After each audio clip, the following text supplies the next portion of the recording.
Good evening. I've just finished reading The Midnight Knock by Fram.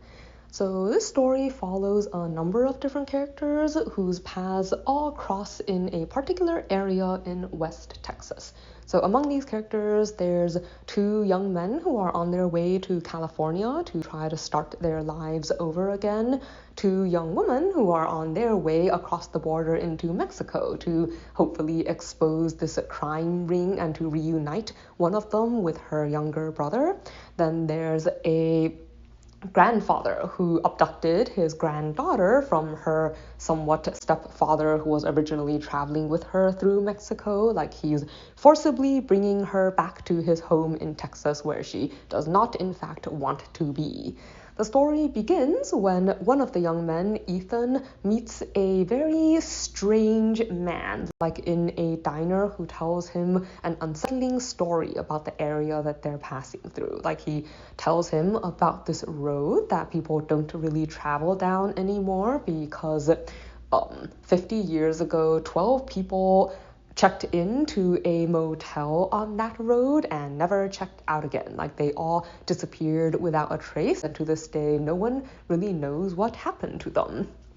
And a lot of times, like, people who go down that road might find themselves like running out of gas and forced to stay at that motel, like whether or not that's what they originally planned to do.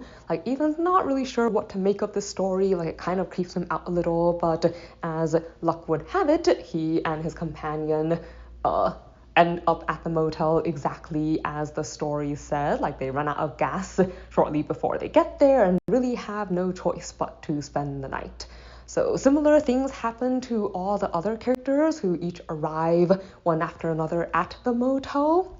But things start to get weird when, like, one of the guests, this person called Sarah, who seems to know like a lot of the other people who came, turns up dead in her room. Like, she was murdered, and the twins who run the hotel demand that the guests figure out who committed the crime. Like, they say that if they don't figure it out, then they will leave them to the justice of this desert, I guess. Like, as the sun goes down, you can hear strange creatures making noises out in the dark, and the twins say that at midnight all the lights will go out and the monsters will come in. So unless they can figure out who committed the crime and bring them to justice, then, like, they will not help them, I guess, survive what is coming. So with this threat hanging over their heads, the remaining guests start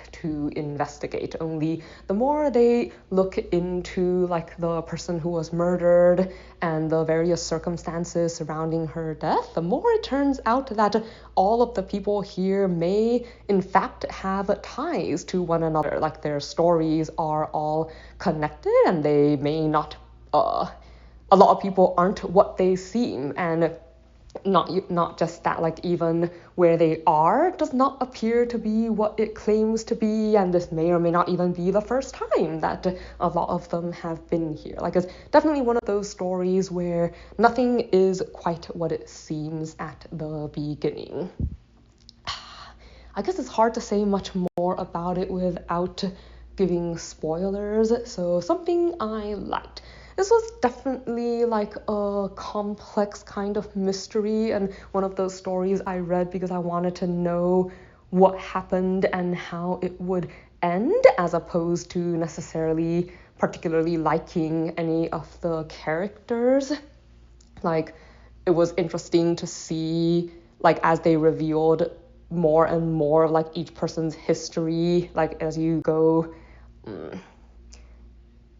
like, with each additional detail, like seeing how the pieces come together, and they made the supernatural elements, I think, work pretty well. But something I did not like. There was quite a bit of violence in this story. Like, the monsters are very real, and it could get pretty descriptive, I guess, about the brutality that occurred, and also at least one of the characters I think is kind of excessively cruel, which did create some scenes that I skipped over.